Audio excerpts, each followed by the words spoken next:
So first of all, you're all very welcome to the HANet offices for those of you who are in the room.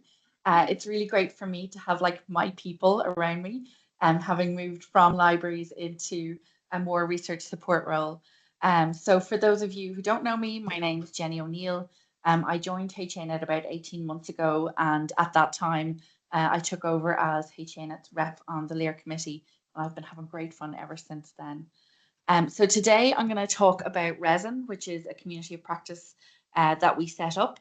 And listening to what Daniela was speaking, a lot of it really resonated with what we had done. And I can see the gaps where there were things that we probably should have done.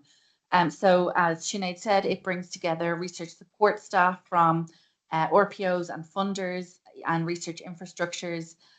So really most of our members are come from research IT, librarians engaged in research data management, and other relevant stakeholders. So we really focus on facilitating collaboration to tackle those common challenges that occur.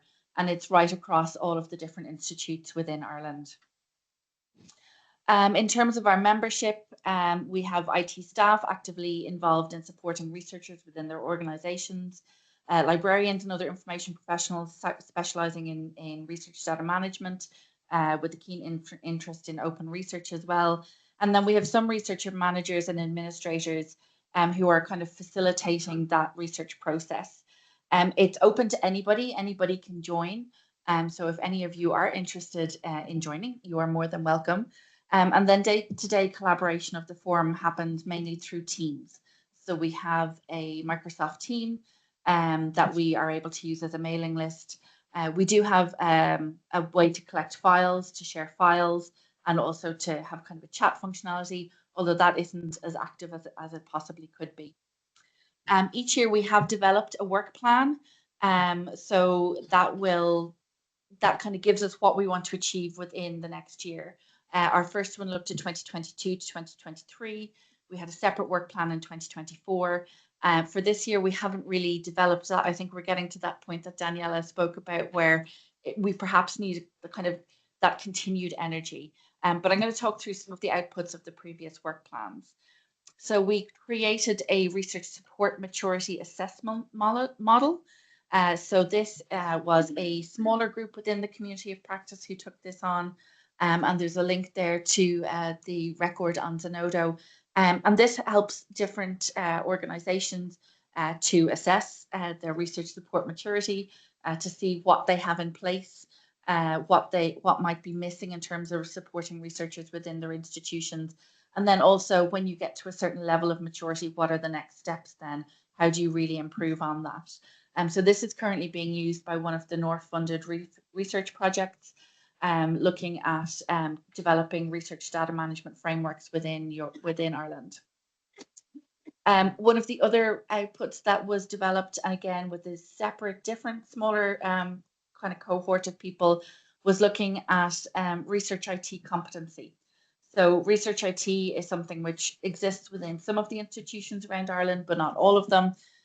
For those who are interested in setting up a specific part of their IT department dedicated to research support, this paper explains why that could be really important, what they might need to include, enhancing collaboration, ensuring compliance with ethical and legal standards. So it goes through all of the things that you might need to have within any institution to support research IT. And then one of the biggest outputs has been the IRL-DAT project, which was funded through the North 2022 Open Research Fund.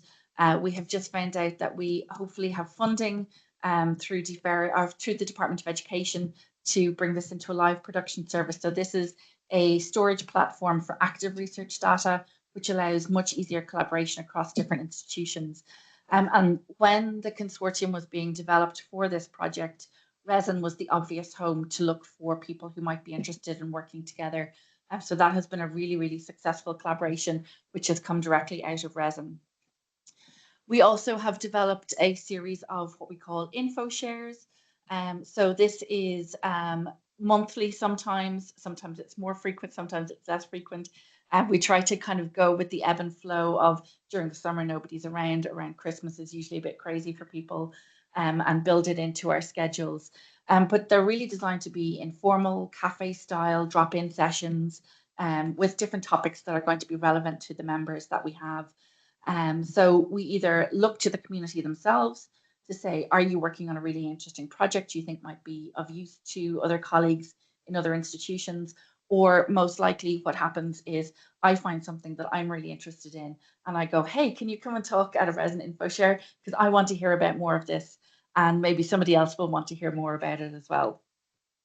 So some of the ones that we've done recently include quantum computing, which was absolutely fascinating to find out more about quantum computing. I'm pretty convinced it's still magic, but we had somebody from MTU who gave a really good explanation of how that works. We've looked at digital preservation. We've looked at research data management, ethics, and data protection. We've looked at high performance computing. Next week, we're going to be looking at Zenodo. So Zenodo is a publishing platform for research data and other research outputs. So we've somebody from Zenodo is going to come and kind of give us a little bit behind the scenes tour. We're also hoping to look at fiber sensing, which is a really interesting project. So all of the fiber that connects all of our institutions and connects all of us to the internet is laid out across Ireland. HEAnet manages that network on behalf of the institutions, but we can do so much more with it than just accessing the internet. So, for example, a recent earthquake that happened was sensed through the fiber in the University of Galway, which I think is just so cool. So we're going to look at all the other ways that we can use the fiber to sense earthquakes, subsea stuff that might be happening. It's a really cool area. And then we're also going to look at the CERN membership and what that means for research support in Ireland, and the fact that Ireland now has an associateship member of CERN. So again, if you're interested in coming along to any of those, please let me know, and I'm more than happily set you up on the mailing list. In terms of lessons learned, I think really what Daniela spoke about really resonated with me in terms of having that sponsor, and there needs to be at least one person who has the energy and the time to really drive the community of practice.